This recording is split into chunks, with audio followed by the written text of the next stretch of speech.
Hello, fellow traders. This is TheRumpledOne coming to you on Wednesday, April the 26th. The year is 2023.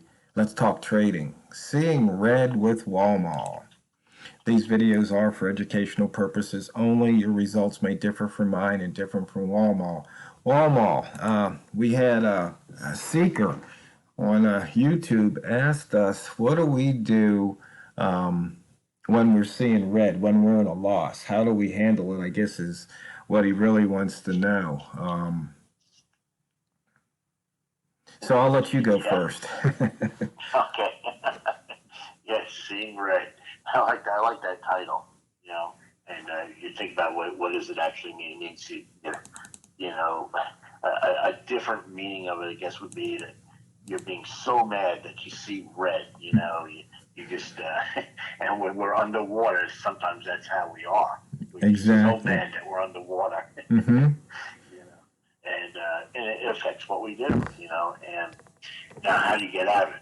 Let's be pragmatic about it for a few minutes anyway. But, how do you get at it? Well, option one, take the loss. Sometimes that's the better part about it, just admit that you were wrong and it just not panning out. And do I do that? Sometimes. Do I do it all the time? No.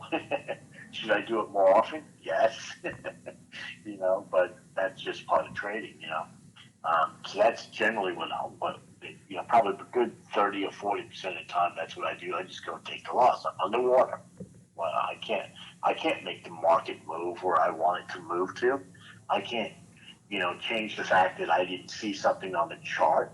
I can't change something that happened that, was an external factor. If you go back, on the 1 minute chart, you go back like about 20 minutes ago, so maybe a little bit longer than that, we had news drop.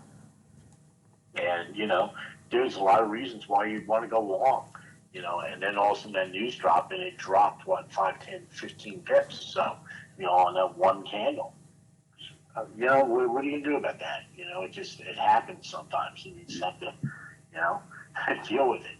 So, being pragmatic again, what do you do in that situation? Well, if I happened to have gone long right before that and it did that, my stop loss would have been hit.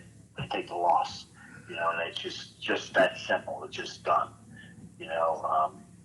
Now, on the other hand, if it just, went against me a little bit type of thing, well, what I like to do is and I know a lot of people out there, a lot of professional traders would say this is not the right thing to do. So I'll put that caveat in there right now. But what I'll do is, because I'm trading, my lot size is significantly less than what my trading account says I could trade. I've got what I like to call gunpowder sitting on the side that I can go and use. So what I will do a lot of times, especially if I see no reason why, let's say my bias is short, okay, and I went short and it just ran up against me 4, 5, 6 pips or whatever, but my bias still hasn't changed, and I see another signal come in to go short again. Well, I'll go and average in at that point. I don't just go and willy-nilly throw a trade out there and just average in. No, I want to wait for a signal to come in.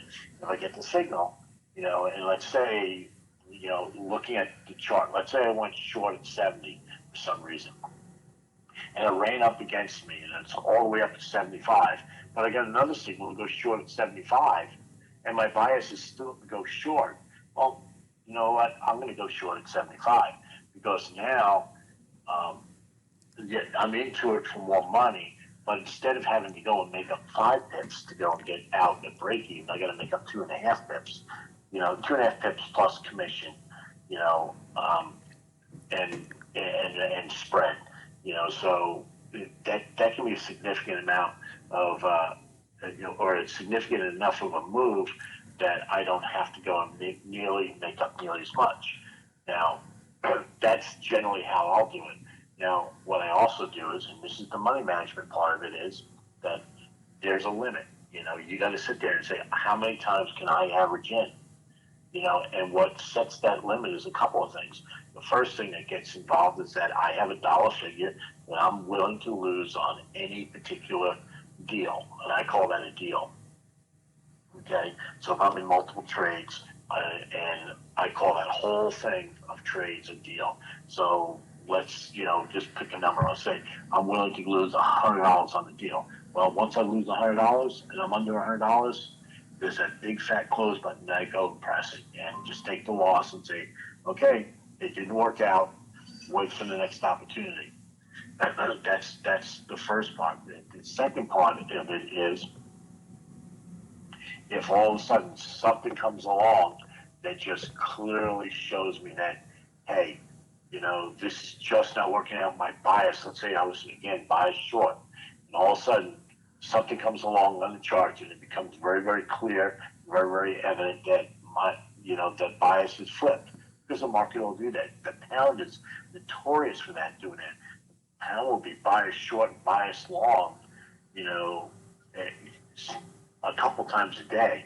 The pound loves to go and set a high, then it comes down and sets a low, then it comes back up and we'll go and set a new high, and it may even come back down and set a new low. The pound just does that. That's just so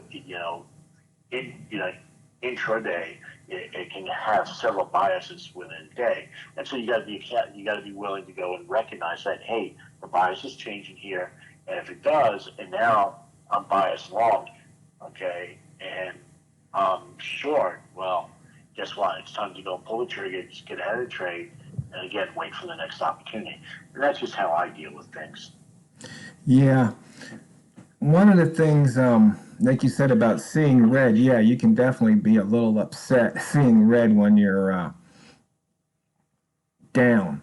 And that's the first thing you have to get a grip on because that can cause you to do something stupid. And then the next thing is, if you look at your money management, the question is, okay, where would you stop out? Where's your, as they like to call it, the max pain? Because, for example, let's say you're down 10 pips, but maybe your max pain is really being down 25, where that's where you're going to cry uncle. Say, okay, I can't take this anymore, or my account can't take that big of a hit. But usually, for me, how I like to joke, if I would have just waited an hour. And so that's one of the reasons why I switched to the M30. Because if I get in a trade, let's say I go short, and all of a sudden M30 goes bullish, then I need to sit on my hands and let the M30 run its course before I even think about entering another trade, usually. Now, the exception is if it goes up and it's about 18 pips away from indicator 2, then that's when I can look for a re-entry. So right now we're 0.4, 0.5 below indicator 2. But you can see here, where was this? This was at 70. That's only 12 pips, 11 pips on that big drop on that, and that's not even M30. That's the wrong. No, so we didn't even have that big of a move away from indicator 2. But here, when it dropped, what I'll do is I'll look at the chart. So if I was long and it dropped all the way down here, then I'll just start looking at lows and says, okay, it put in a lower low, but now it's moving up through the previous lower low.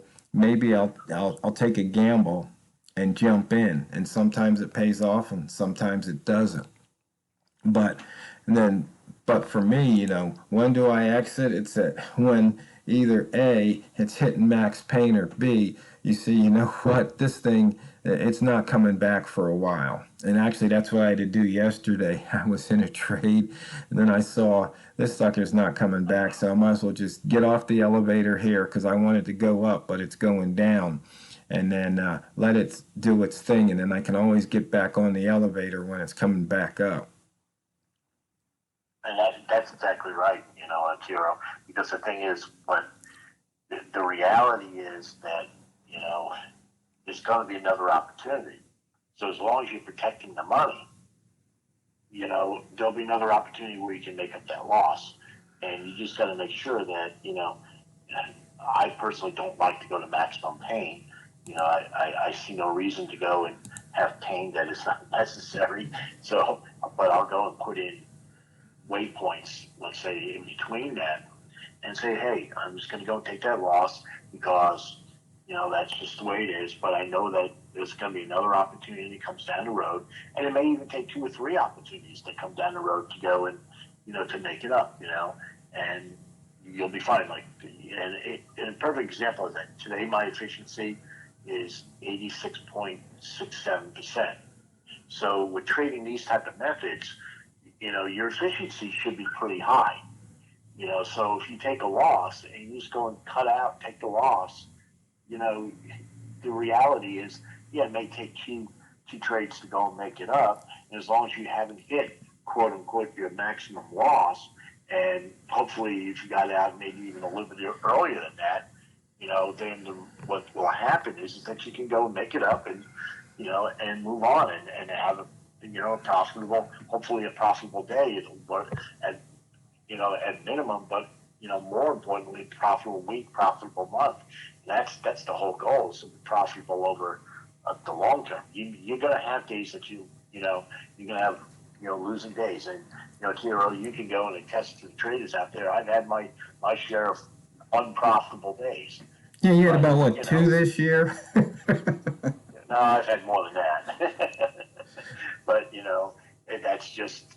that's part of trading, and you just got to go and, deal with it. And, and I know I say that tongue in cheek because I know how hard it is to deal with it.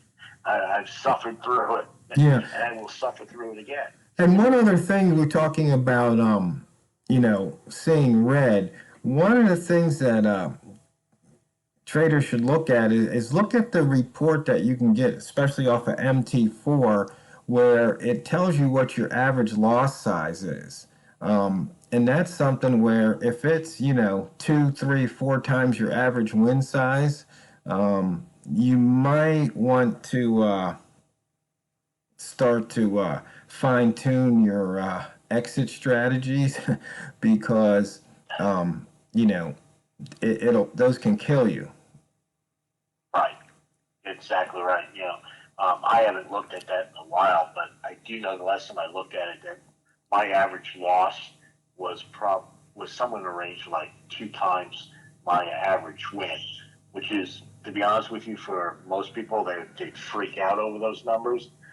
But the reason why it works for me is because of what I said before, my efficiency is so high that it works out. But if you here's another way of looking at it. If you have a particular method where you can go and your wins are, let's say, 2, 3 times what your average losses are, then all of a sudden you can sit there and only win 50% of the time, or even 40% of the time, and still have a profitable account. Yeah, because in your case, if you're winning 4 out of 5 times, that one loss is gonna, take away 2 wins, so you still got 2. You're still 2 wins to the good. Right, exactly. So and that's good for me. And that works for me. Now, like I said, other folks may have a situation where, they and this generally happens. These are the people who are doing, swing trades, or they're doing, trades that are like, we'll do order block guys and things like that, where their win sizes are, 2, 3, maybe even 4 times what their losses are. But at the same time, they're only winning maybe 30% of the time. Right. But at the same time, if you're making 4 times, you can get away with only winning 40% of the time. Yeah. You'll make money. Yeah. So, fellow traders and the seeker, I hope we've answered your question. Seeing red. Hopefully, you don't see red that much, and when you do, you do what you have to do before you blow your account, because it's not what you trade, it's how you trade it. So go out there and drain the banks. This is TheRumpledOne, over and out.